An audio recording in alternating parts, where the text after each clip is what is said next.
사실은 주변에 공부가 많이 되고 깨달은 분들이 많아요. 근데 그분들 중에 상당한 경지에 올라갔어요. 이 다른 봉우리에 가도 엄청나요. 이 밑에 있으면서 함부로 이 사람들에 대해서 뭐라고 하지도 말아야 되지만, 자기가 어느 정도 갔다고 해서 함부로 남을 가르치려 들거나 이렇게 이쪽에 다른 길을 통해서 올라온 사람들을 함부로 폄하해서도 안 된다라는 말씀을 드리려고.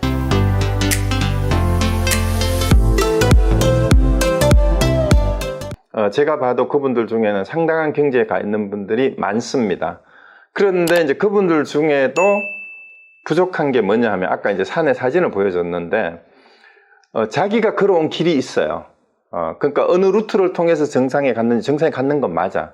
그러면은 이 사람, 정상에 간 사람들도 아직 공부가 덜 된 사람이 있어요. 정상에 갔음에도 불구하고. 이게 뭔 말이냐 하면, 자기가 걸어온 루트만이 최고의 길이라고 생각하는 암만심이 남아있어요. 나는 요 길로 왔는데 너는 이쪽으로 왔어. 그거 틀렸어. 이렇게 얘기하는 사람들이 너무 많아. 그거 아니에요. 내가 요 길로 올라왔으면 이쪽에 올라온 사람이 있어. 너는 어디로 왔? 야, 정상에서 만났단 말이야. 너는 어디로? 너 이쪽으로. 나는 이 계곡을 통해서 아니면 나 암벽 타고 올라왔어. 야, 그거 힘들었겠네. 근데 재미는 더 있었겠다. 인정을 해줄 수 있어야 돼요. 그럼 나는 내려갈 때는 이쪽 길로 한번 내려가 봐야지. 그래야 공부한 사람들끼리 또 얘기가 돼. 근데 내가 요 길 여러 길이 있는데 나는 이 길로 와서 내가 이제 깨달았으니까, 아니면은 착각할 수도 있어요. 사실은 요 길이 아니고 여기가 어디야? 두 번째 봉우리나 세 번째 봉우리인데 여기라고 착각하고 자기가 진짜 정상에 왔다고 착각하는 사람이 있어요. 실제 등산가 중에도 그런 사람이 있죠. 이게 사실인지 아닌지 모르는데, 우리나라 여성 산악인 가운데 최초로 히말라야 14자를 등장한 분이 있어. 그런데 14자를 등장했다고 발표를 하니까 여러 산악계에서 아니다, 저 사진 보니까 칸첸중가를 올랐다고 했는 그 여성, 이인선인가 인선, 그 사진 보니까 칸첸중가가 아니다, 그거 옆에 있는 다른 봉우리를 갔을 거다, 이렇게 이제 문제 제기를 한 사람이 생겼어. 그래가지고 그게 공인을 못 받았어요. 그것처럼 여러분이 진짜 그 봉우리가 맞는지도, 이쪽 봉우리에 올라놓고 이쪽에 구름이 가려져가지고 여기 또 멀어져가지고 안 보이니까 자기 수준에서는 이게 안 보이거든. 그래서 잘못 착각할 수도 있어요. 그리고 진짜 여기에 오른 사람들도 이 길이 다 다른 길을 통해서 올라갈 수도 있고 다양한 길이 있다는 걸 인정해 줘야 돼요. 그리고 내가 이 길로 안 가봤으면 내려갔다가 다음번에는 이쪽 길로 다시 한번 올라가 봐야 돼. 그래야 이쪽에도 진리의 길이 있구나. 그 다른 종교에 대해서 욕할 거 없어요. 기독교의 예수님의 가르침 어긋난 거 하나도 없어요. 우리 부처님들이 가르친 거. 그래서 함부로 다른 데는 믿습니까만 하는데 그거는 제대로 알면 되지. 그거는 성경의 가르침을 잘못 이해한 사람들이 강요를 한 거예요. 그래서 그거 하고 진짜 예수님의 가르침하고는 다릅니다. 그럼 우리 불교도 마찬가지죠. 불교도 이제 경전의 가르침을 각자 자기식으로 해석을 하고 다양하게 해석을 합니다. 수행 방편에 대해서도 마찬가지예요. 심지어 가나선 하는 사람들 중에도 가나선 안에서도 내가 어떤 하도를 했는데 너는 이거 하도를 아냐, 너는 이 하도 아냐, 이래가지고 너는 틀렸다 하고, 하도 하나만 하고도 나는 깨달았다고 하면서 다른 사람들은 또 이게 서로 탁말을 할 생각을 안 하고, 그런 사람들이 주변에 의외로 많아요. 그래서 그런 데에 쏙지 마시고 정말로 여러분들이 어디에도 막힘 없이 자유자재할 수 있는 경지까지 가지 않았거든. 또 겸손하고 겸손해야 됩니다. 저도 이 얘기를 아주 금방지게 하고 있죠. 겸손하지 못하게. 그거는 제가 눈썹 빠질 생각하고, 여기 진심직설의 저사도 그랬잖아. 눈썹을 아끼지 않고 감히 이 글을 쓴다 했듯이 저도 흉내를 내서 흉내 내지 말라 했는데 눈썹을 아끼지 않고 감히 지적질을 합니다. 그래서 왜 이 말씀을 드리냐 하면, 사실은 주변에 공부가 많이 되고 깨달은 분들이 많아요. 근데 그분들 중에 상당한 경지에 올라갔어요. 이 다른 봉우리에 가도 엄청나요. 그런데 이 밑에 있으면서 함부로 이 사람들에 대해서 뭐라고 하지도 말아야 되지만, 자기가 어느 정도 갔다고 해서 함부로 남을 가르치려 들거나 이렇게 이쪽에 다른 길을 통해서 올라온 사람들을 함부로 폄하해서도 안 된다라는 말씀을 드리려고 제가 이렇게 강하게 말씀을 드리는 겁니다. 왜냐하면 유튜브에 보니까 진짜 내가 보기에는 산 그림자도 제대로 모르는 인간들이 선문염성을 강의를 하고 반야신경을 강의하면서 자기가 자칭 도인인 것처럼 얘기하는 사람들이 의외로 또 많더라고요. 그래서 제가 이제 농담 비슷하게 주변에 있는 분들한테 야, 그 사람들 것만 찍어가지고 노이즈 마케팅 하듯이 그 다 유명한 사람들이야. 내가 이제 내가 보니까 그 사람들이 그렇게 엉터리로 했는 것도 막 불교 방송에도 나오고 인터넷 유튜브 조회수를 보니까 막 몇천 회가 넘던데 막 몇만 번이 넘던데 내 거는 겨우 뭐 100번 넘어가고 100번도 안 되고 이러는데 야, 그 사람들 거 동영상이나 책 가지고 와가지고 딱 집어서 지적질하는 그런 강의를 만들어가요. 동영상에 한번 올려볼까? 해볼까요? 그래가지고 주목을 좀 받아서 조회수도 올리고 조회수를 올리는 게 중요한 게 아니고 정말 영향력이 많은 사람들이에요. 그 사람들이 공부하는 사람들에게 상당히 영향을 미치고 있는데 그분들의 강의를 듣고 잘못 공부길에 들까봐 하는 노파심이 있어요. 그래서 이 말씀을 감히 제가 말씀을 드립니다. 그러니까 제 허물은 제 허물대로 받고 눈썹이 빠질 각오가 되어 있습니다. 자, 그래서 삼천승산대사는 이렇게 얘기했어요. 그 다음에 영가현각선의 영맹수스님 다들 그랬어요. 그래서 이제 겸비해야 된다라는 얘기가 뭐냐 하면은요, 이제 우리가 흔히 수행을 하는데 4가지를 갖추어야 된다 그런 얘기를 많이 해요. 4가지를 갖춘다는 말이 이제 신해행증이죠. 신해행증.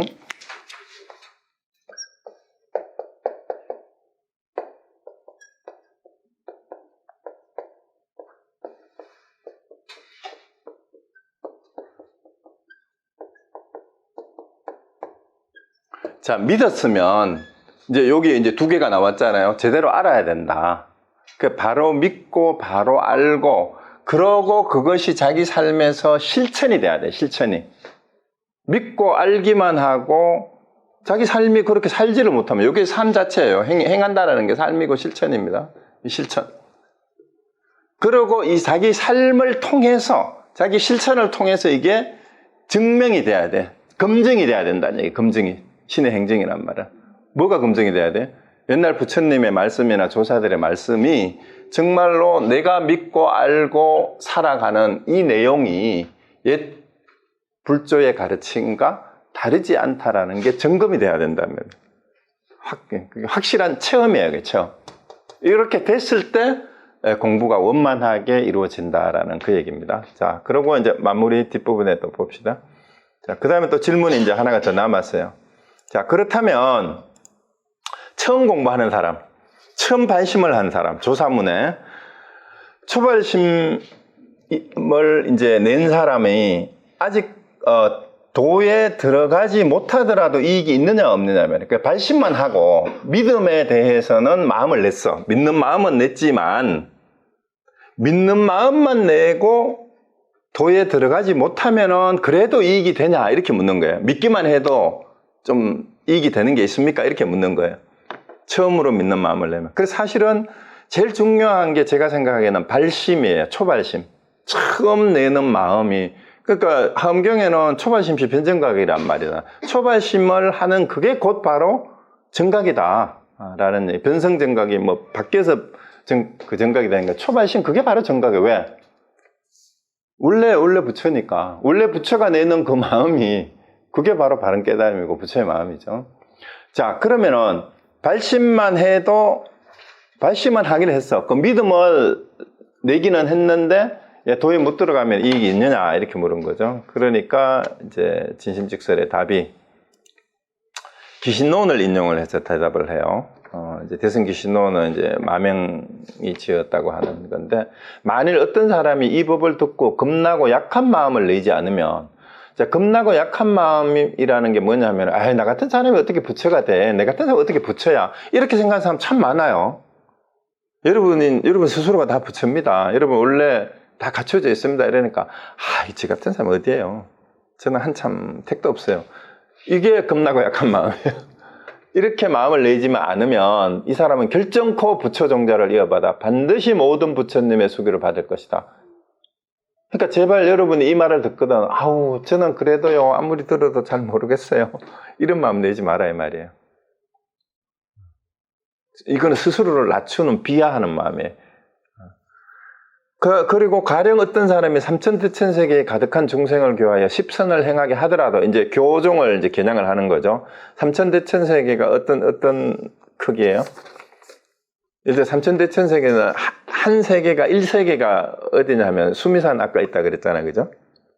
수미산을 중심으로 이제 사방에 8개, 4부주하고 이제 해와 달이, 이게 합쳐진 게 하나의 세계인데, 요즘으로 치면 태양계인 셈이야.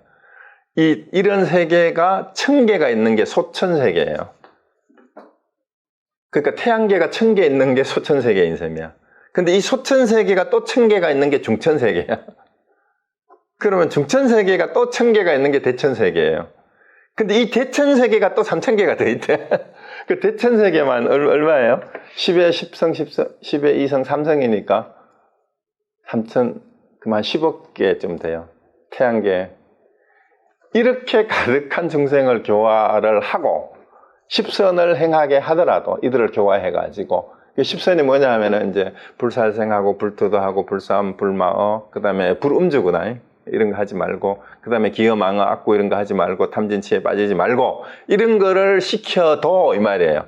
그렇게 교화를 해도 어떤 사람이 잠깐이라도 이 법을 바로 생각한 것만 갖지 못하니 앞에 공덕보다 뛰어나서 비유할 수가 없다 그랬어요. 그래서 이 법이 뭐예요?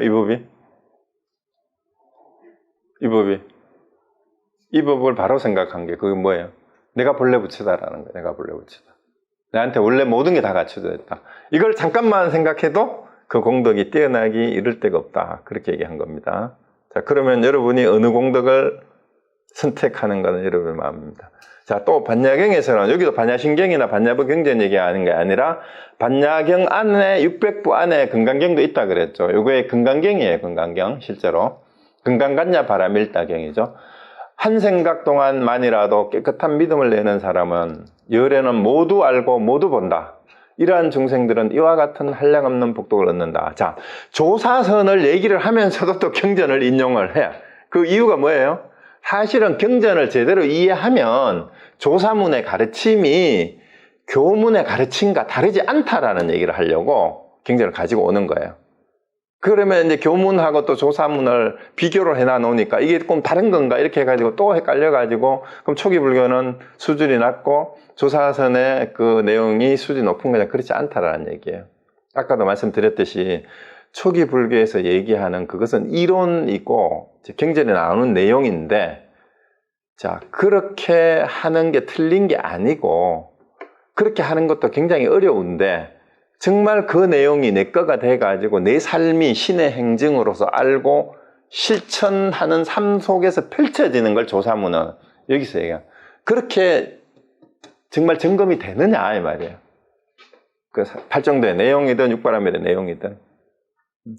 그럼 마지막 단계에서 궁극적인 번뇌가 없어지고 열반을 성취한 그 단계에서 살아가는 삶, 고집멸도를 가지고 얘기해도 마찬가지예요. 그 집착, 괴로움의 원인이 집착이고, 집착과 괴로움을 떨치고 이제 불생불멸한 멸진정에 진짜 들어가지고 도가 내 삶 속에서 성취가 되느냐, 실천이 되느냐 하는 거죠. 그래서 그 믿음을 가지고 이제 가야 된다는 거죠. 그래서 반야신경에서 한 생각 동안만이라도 깨끗한 믿음을 내는 게 그런 믿음이에요. 그래서 요래는 다 안다 얘기죠. 그래서 이러한 중생들은 이와 같은 한량없는 복덕을 얻는다 하셨다. 그러므로 천리를 가려면 첫걸음이 반드시 발라야 하나니, 첫걸음이 어긋나면 천리가 다 어긋난다. 그래서 처음 발심할 때 목표를 분명하게 설정해야 돼요. 내가 불교 공부를 하는 목표가 뭐냐? 오늘 시작 서두에서 말씀드렸잖아요. 오늘 여기에 들어오신 것도 오랜만에 3달 놀다가 한다니까 얼굴을 한번 비춰야지 하고 왔으면 얼굴 비치는 거 성공했어, 목표가. 그렇지만 아니면 얘기 들었는데 여기에 강의에 한번 와보라니까 와봤어. 와보는 거는 성공했죠. 성취했지만 그게 아니고 내가 참 마음에 대한 발심을, 믿음을 어떻게 내야 되느냐. 이것을 목표를 가지고 오늘 줌으로 들어왔던 이 현장에 오셨던 그 목표를 여러분이 가져가야 된다 이 말이에요. 그 다음에 궁극적인 목표. 자, 여기를 오든 유튜브를 듣든 다른 데 가서 수행을 하든 내가 불교 공부를 하는 목표가 어디냐. 이게 분명해야 된다라는 거예요. 그래서 안 그러면 천리 어긋난다. 첫 믿음을 잃으면 모든 선이 다 물러간다. 그러므로 조사께서 들것만큼만 어긋나도 하늘과 땅처럼 멀어진다고 하지만 바로 이 이치이다. 이거는 어디에 나오는 거예요? 이것도 신신명에 나오는 말이죠.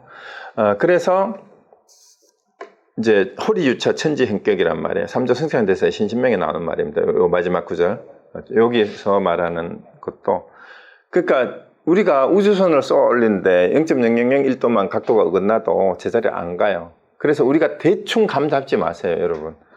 이게 깨달음일 거다. 이게 공부가 이럴 거다. 내가 알았다. 정확하게 점검해서 탁 부러지게 맞지 않거든. 제대로 확인이 될 때까지는 내가 알았다라는 생각을 내는 게 바로 아르말이에요. 그래서 확인될 때까지. 그래서 왜 그 아까 영가행각 스님이 인용이 됐잖아요. 영가행각 스님의 별명이 일숙각이에요. 일숙각. 하룻밤 사이에 깨달았다라는 그런 뜻이에요. 그래서 왜 그런 별명이 붙였냐 하면 육조 현행대사를 찾아와가지고 이미 깨달아 있었어. 그 스님은. 다 알았는데 점검을 받지 않았는 거야. 그래서 다른 스님의 얘기를 듣고 당신이 보니까 공부가 다 된 것 같은데 점검을 받으시라. 육조 현행대사가 이제 법맥을 이어가지고 오조 홍인대사로부터 볼받은 적이 있는데 이런 행각이 영가행각 스님이 그러냐 하고 그러면 나도 육조를 뵙고 확인을 해야 되겠다 해서 가가지고 바로 그 자리에서 확인해서 바로 인가를 받아요. 그래서 하룻밤 쉬어가라 했는 게 그래서 하룻밤 만에 깨달음을 인가받았다라는 말에서 일숙각이라는 말이 나왔어요. 그 영가행각은 사실은 이미 다 돼 있었는데 육조를 찾아가가지고 점검을 받은 것 뿐이에요. 그럼에도 불구하고 영가행각은 육조를 스승으로 삼았어요. 이미 자기가 다 돼가지고 갔는데도. 그게 이유가 있다 이 말이에요. 그래서 들 것만큼만 어긋나도 하늘과 땅처럼 멀어진다라는 게 확실하게 이게 점검을 받지 않으면 안 된다라는 그 얘기입니다. 그래서 오늘 여기까지입니다. 여기까지 하고 시간이 좀 많이 2시간 걸렸는데 혹시 오늘 했는 얘기 중에 질문이나 하실 말씀 있으면은 하십시오.